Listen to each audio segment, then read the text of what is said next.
Today, on day 2 of Citizen Week, we're going to talk about citizens' rights. All right, remember that as a citizen, you get rights, and rights are freedoms.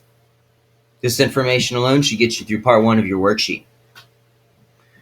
Now, if you want to know what rights you have, we talked about this yesterday, you look at the U.S. government's rule book, the Constitution.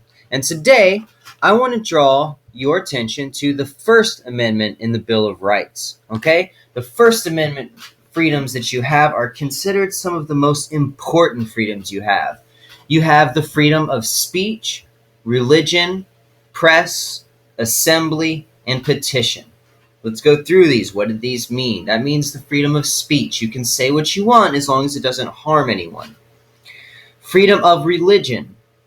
You are allowed to go to whatever church or not go to church or go to any other religious organization you wish. Freedom of press. That means newspapers and magazines. The government can't control what a newspaper or a magazine says. They are free.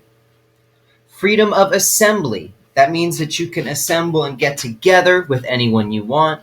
And freedom of petition. That means that you are allowed to petition or complain to the government if you have a problem. The government cannot make that illegal.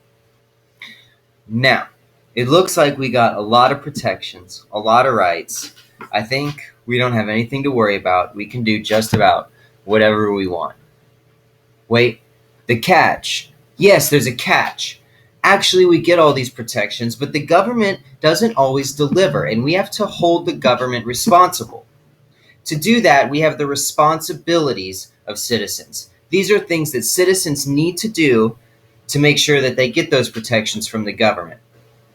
The responsibilities of citizens are to vote.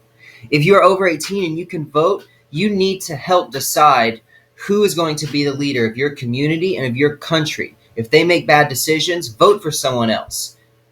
That is the first responsibility. The next is obey the law. You're not going to get these protections if you abuse these protections and you use them to hurt other people. And also public service. That means giving back to the community by coming to trials and helping decide if people are guilty. That's called being on a jury. Or helping the military in case we're in danger of an attack. That's a military draft. Sometimes the government will call you to help out your community in this way. Now, below we have this fourth part. This fourth part will help you finish up the next part of your worksheet, responsibilities of citizen. And we're going to talk about what it means to be helping out and doing the right thing. All of these are pretty straightforward about what that means, obeying the law, voting. But what about helping out and doing the right thing? Let's look at some examples of people that do the right thing. Martin Luther King Jr. He's an example of someone who did the right thing. When people were not getting their rights, when African Americans were not getting equal rights with white Americans, he did the right thing by standing up and saying it was wrong and working to fix that. Another person who did the right thing is Susan B. Anthony. She was a woman who actually got arrested for trying to vote. Can you believe 100 years ago, women were not allowed to vote? That means that women, half of the population of our country, had no choice in the leaders that had so much power over them. Well, Susan B. Anthony stood up against this. These are 2 examples of people who have done the right thing. Use this to fill in the next part of your worksheet. Now, sometimes the costs are high for doing the right thing. A lot of women who fought for rights and voting were attacked, and they had to be brave and courageous. And today, you're going to learn about other people who did the right thing and ways that you can do the right thing.